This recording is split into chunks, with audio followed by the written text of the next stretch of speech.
All right, we're here with Graham Blanks, who just became the second collegian ever to break 13 minutes in the 5K. Walk us through the race. Pretty tough. We had some great rapids.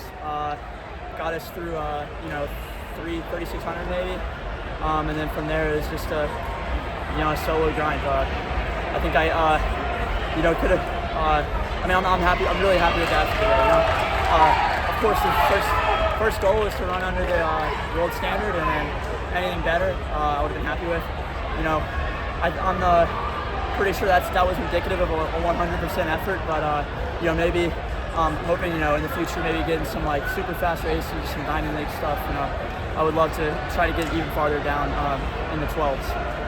Did this feel harder than the 13:03 last year? You were bowing at the finish line that time. This was way harder. Last year was great. I ran a selfish race last year. Didn't hit the front until 2 laps to go. I think I had that karmic justice today, running 8 laps. So definitely, this was definitely harder. You may not have taken a bow this time, but once you gathered yourself, you really got the crowd involved. How important is it to do that at the end of the race? Oh man, I love the crowds. I love BU. To be here in Boston, got my whole team here and all the Boston schools that support us and support each other.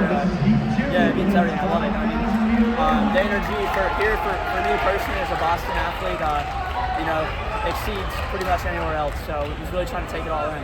Between the big move at Cross Nationals and then taking it from the gun basically today, it seems like you're racing with a lot more confidence coming into this season. Is that Paris? Is that just training? Where's that change coming from?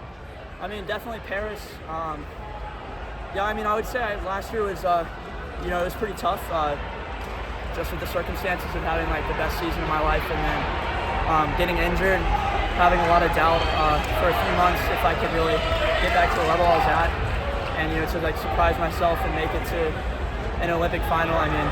Ultimately I think that was a better experience than I could have ever gotten. Of just staying healthy and winning every race last year. It really kind of led me to believe I have that inner strength to compete, with those in the NCAA, and then moving on to the professional rank and the world rank. Definitely have a lot more confidence than previous years. During today's race, Coach Gibby just kept giving you the thumbs up. I feel like that was just a cue, and he was very happy doing it. So, talk to me about the cues between you two and kind of what your relationship is like in terms of race day. This is essentially my 5th year of him coaching me, since I had a gap year where he was giving me, instruction from afar. It's definitely I understand how to communicate with Coach Gibby. Many former athletes understand how he functions, especially in a race setting. He's very particular about stuff.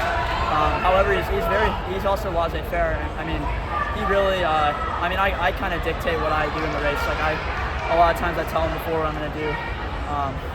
No different tonight, really. We both were kind of on the same page that, he thought that I would have to lead, the whole time after the paces went on. I didn't think that. Turns out he's right, so you always listen to your coaches. So we've definitely gotten it down to a science of how to communicate within the race and then also before. At one point in the race, you were kind of clipping up on the pacer's heels. Did you want him to go faster, or was that just the nerves energy? I wanted him to go faster. I thought I maybe had more in me at that point. Of course, I'm still young and I haven't run this fast before. If you were to have picked it up, you might have seen me blowing up at the end. I had a lot of confidence in the middle part of that race, but got a little harder at the end. You were coy at NCAAs about whether this would be your last race for Harvard. Do you have any news you can share? Is this the last time you race for Harvard? I don't have any news yet. That's certainly a decision I have to make by the end of the year. I'll get back to y'all. You'll probably know if I make that decision. I'd assume that's how brands work now. Looking forward to 2025, you already got a pretty big toolbox, but what is something you would look on to improve? Is it strength? Is it speed? Where do you find the next gains? Honestly, all of the above. If I want to compete at the world-class level, I need to raise the bar in every aspect. I think one thing I've been focusing on is closing speed. That's kind of what I focus on my whole collegiate career. But now that people are catching up, in terms of strength and and the people ahead of me are getting farther away. I need to I just need to keep improving, keep working. And yeah, that's the part I love most about this. So I'm going to keep working as hard as I can for the next 3-4 years to the Olympics. The struggle towards the heights is enough to fill a man's heart. Canoe. Did you get to see that 3K at all early today? Any thoughts on that? No. I was at my dorm. And this is my 3rd year doing this, and it's a really tough schedule being in the 5K because you have to just sit in your dorm. It's final season. All my teammates are here, so I'm not really hanging out with many people.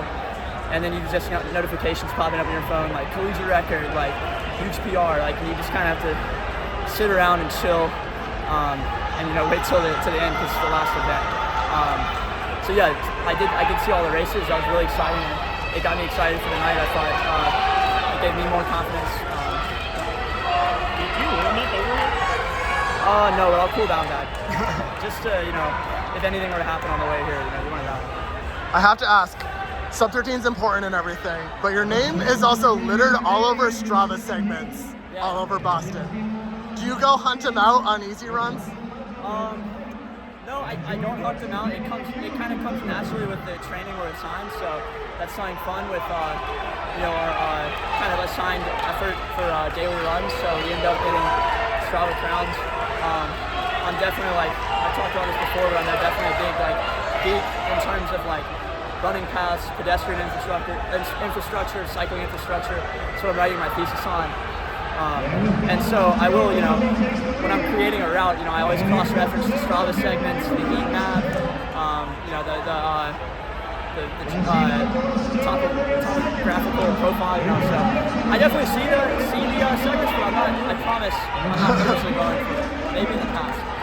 When's the thesis due? Rough draft was submitted today, but it's due in a couple days. So I was trying to kind of get all my work done before this so I could be irresponsible the next couple days. Yeah. So, and the final draft is when? Wow, it's in March. February, March. It's coming up. Yeah. Pedestrian infrastructure, you said? That's the topic? For the economics department. What do the next couple weeks look like? Break, holidays, Yeah. Celebrating? What is it going to be? Yeah, break. Go home, which is the best part. Last time before the race, I checked Georgia was losing in the SEC championship. So if they lose and the rankings are in their favor, we might have a home playoff game in Athens, and I can't really think of anything more fun than that. And then hopefully they move along, play a game on New Year's Eve. I'll have my girlfriend come down to Athens, and we have a lot of fun down there. And then especially tonight, having everyone in town, it's always a good time.